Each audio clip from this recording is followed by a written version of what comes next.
Edison zapošljava Teslu za $18 nedeljno. Tesla, kao i uvek, radi danju i noću.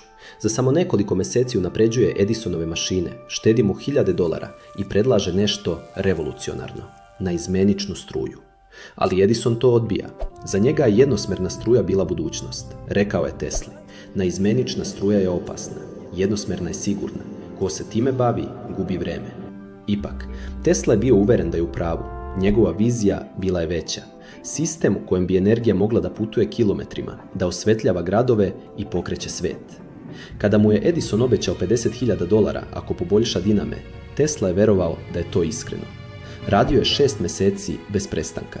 Kada je završio posao, otišao je po obećanu nagradu. Edison se nasmejao i rekao: "Oh Tesla, vi još ne razumete američki humor." Za Teslu to nije bila šala. To je bio trenutak razočaranja.